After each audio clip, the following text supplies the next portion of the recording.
So staying on that theme, there seems to be a lot of confusion over what airlines do, if anything, to screen pilots for mental health. So let's talk to former chairman of the NTSB, Mark Rosenker. He's going to join us via Skype. Mark, how are you?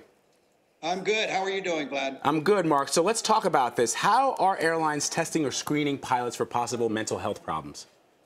Well, normally that comes in the hiring process. That's when the rigorous interview process is really performed. Once you get the job, you're basically required to do the FAA medical, which is, depending upon your age, either once a year or twice a year if you're after 40 or 45.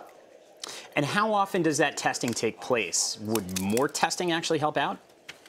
I'm not convinced that additional mental aspect is going to find an individual who is capable of doing what we saw a couple days ago. Right now, I think what we have is something called crew resource management, which has been working fairly well. And what that means is that you've got two crew members working together, but making sure that each and every one of them are operationally doing the right thing, behaving the right way, and if in fact you notice something unusual, you would in fact have the opportunity to report it. Or even, as we saw with the JetBlue situation a few years ago, get the pilot off the flight deck.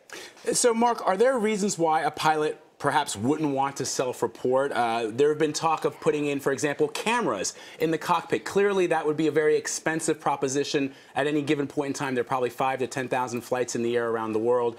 You'd have to store all that data, look at all that data. But is there an issue with pilots self-reporting?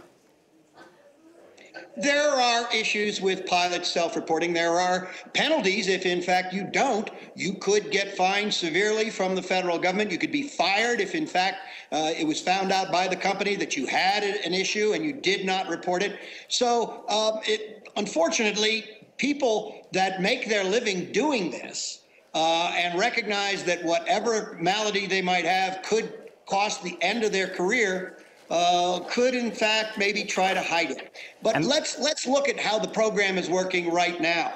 And that is with the crew resource management, where you have the ability to report something if, in fact, you don't find it right with your crew member, or you have the ability and encouraged to self-report. I think thus far it's been working fairly well, at least in the United States.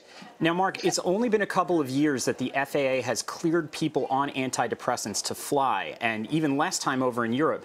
Do you think this kind of tragedy and disaster is going to change that debate and go back to the old method where anyone on antidepressants could not get inside the cockpit?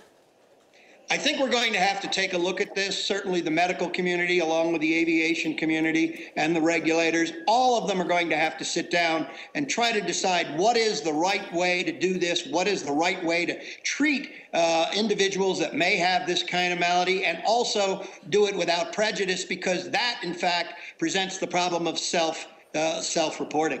Mark, before we let you go, we've been talking a lot about mental health, about whether or not he was sick, but I just want to be clear, you don't think that the fact that he only had 600+ hours in the air is at all a factor in this? No, that's not the issue. At all, because, you know, just... Not at all. Yeah. The issue is this individual had prevented or had not told his company that he had an illness, and whatever this illness was severe enough to obviously create the environment where he ended up doing what he did. Where I think we saw the problem is that we didn't have two people on the cockpit flight deck. Got it. Mark Rosenker, former NTSB chairman. Thanks so much, Mark. Anytime, Vlad.